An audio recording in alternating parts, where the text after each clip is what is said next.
He had signed the contract. He had done the wardrobe fittings. He had been photographed at Pinewood Studios with the director and producers holding a clapperboard with the film's starting date on it.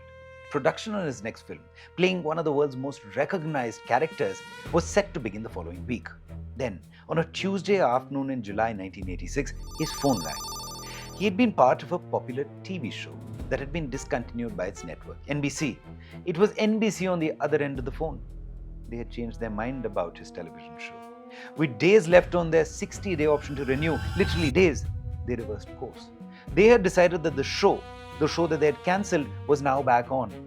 They wanted him to return as the lead for that series.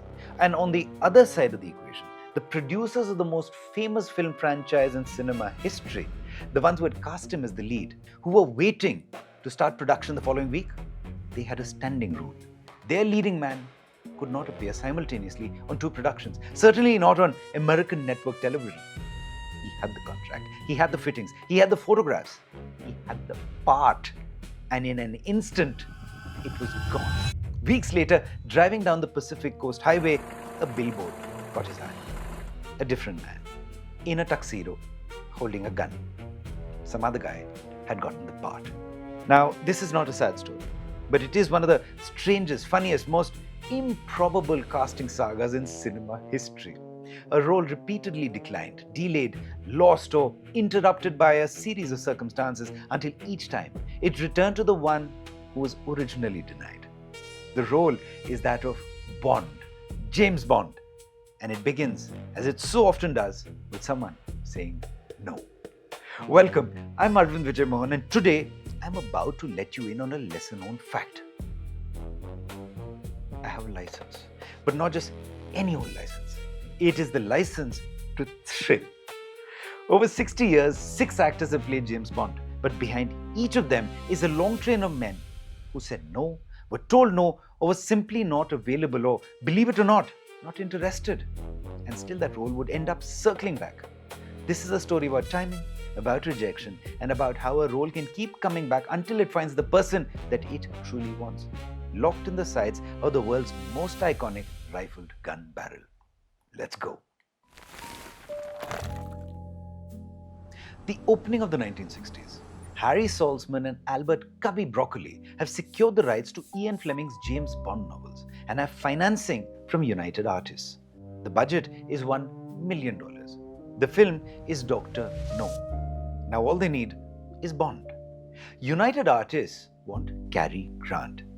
He declines. He believes he's too old to play the part. Though if he does agree, he's only willing to do one film.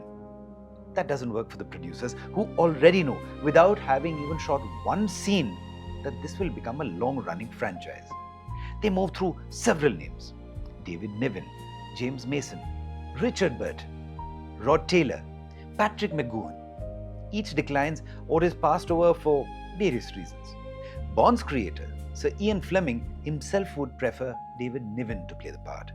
He has mentioned Richard Todd's name as well. What he does not want and is very clear about is the man who will eventually get the role.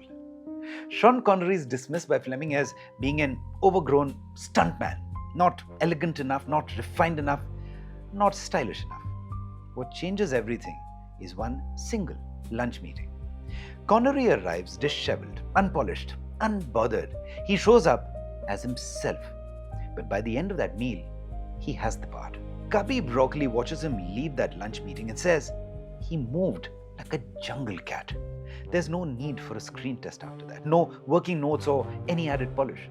Connery simply has the instinct that is expected of Bond. And the first echo of the casting adventures that I mentioned appear here. Even as Connery is being finalized, there's a passing suggestion that another young actor should be considered to play Bond in Dr. No. But he's eventually dropped for being too young. Some believe that he's perhaps even too attractive. A very young, very dashing Roger Moore. He would anyway not be available to play Bond, as he's already locked into playing the Saint. Years pass. And as it turns out, a decade later, in 1972, Roger Moore is cast as Bond at 44. He becomes its longest running face. And the pattern has begun. Delay, rejection, return. Connery makes 5 films: Dr. No, From Russia with Love, Goldfinger, Thunderball, You Live Only Twice, and having lived Bond 5 times now, decides it's high time he hangs up that holster. Now the producers need a new Bond. Their first serious choice is a young, classically trained and serious actor, a handsome young man by the name of Timothy Dalton. He declines. He feels he's too early in his career and he's far too young. It's not the right time for him to be attempting to fill Sir Connery's brogues. So the role goes instead to George Lazenby, a model with no prior acting experience. He makes one film on Her Majesty's Secret Service and realizes that he's not meant to be Bond. The producers welcome Connery back for one final turn with Diamonds Are Forever. And then he leaves again. This time for good. If you disregard Never Say Never Again. The stage opens again for a new Bond. And this time it is Sir Roger Moore.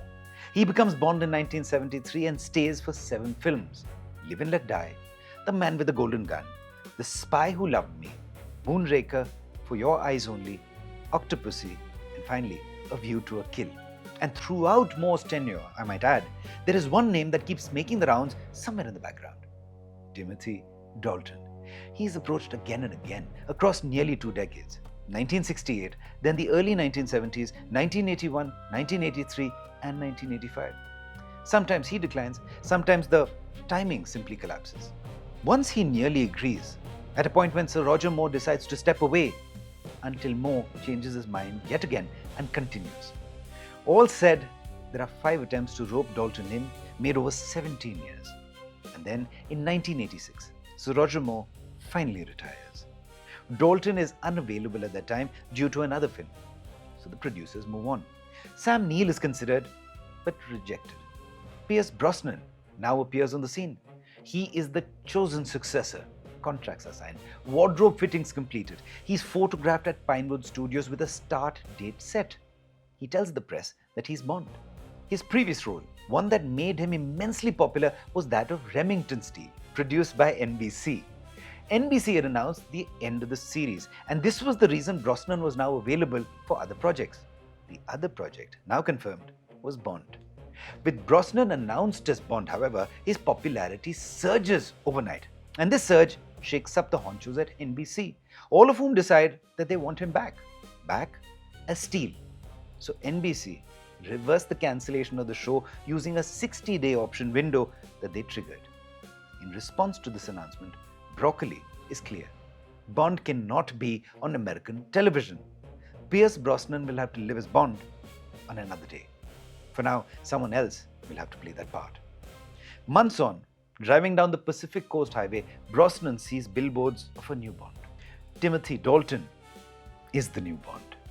After 18 years since first being asked, he's finally accepted and got the role. Dalton plays Bond twice: The Living Daylights and License to Kill. His turn is darker, closer to Fleming, and critically respected. But then legal issues freeze the franchise. When it returns, Dalton has moved on and decides to step aside. This is when the producers call Brosnan again. This time, he's able to accept without any challenge. GoldenEye launches him in 1995. He goes on to save the franchise. 4 films later, Tomorrow Never Dies, The World Is Not Enough, and Die Another Day, the search begins all over again. The shortlist includes Daniel Craig and a certain very young, very handsome actor named Henry Cavill. Craig is chosen. He is controversial at announcement, but he goes on to become one of the defining Bonds of the modern era. Cavill at 22 is told, surprise, surprise, that he's too young. The same phrase heard across decades in different forms. He loses the role. But he goes on to build a career anyway. Superman, The Man from U.N.C.L.E., and all the global stardom that follows. In the foreground, Craig plays Bond to perfection. Starting with an explosive opening in Casino Royale, followed with Quantum of Solace, Skyfall, Spectre, and No Time to Die. And eventually, the conversation will return to the one originally concerned all over again. The pattern holds. Too young, too early, wrong timing. Then, return. There is a phrase people like to use. If it's truly yours, it'll come back to you. This is what that looks like when it's true. Connery was dismissed, then became Bond. Moore was too young, too pretty, then became Bond. Dalton said no 5 times, then became Bond. Brosnan lost the role, then became Bond. Craig was doubted, then went on to define the role when he became Bond. Cavill was told no, and now the conversation has circled back to him all over again. Each time, the role did not disappear. It simply waited. Not every rejection is final. Each one of us must remember that. And not every delay is denial. Sometimes it's just a matter of timing. All we need to do is be patient. And sometimes the thing that feels lost is simply not finished with you yet. It will come back for you if it's meant for you. The learning from these casting escapades notwithstanding, the question on the minds of most is this: will Henry Cavill return? These are real people, these are real stories, and all of this really happened. My name is Arvind Vijay Mohan, and I'll see you on the next mind-blowing episode.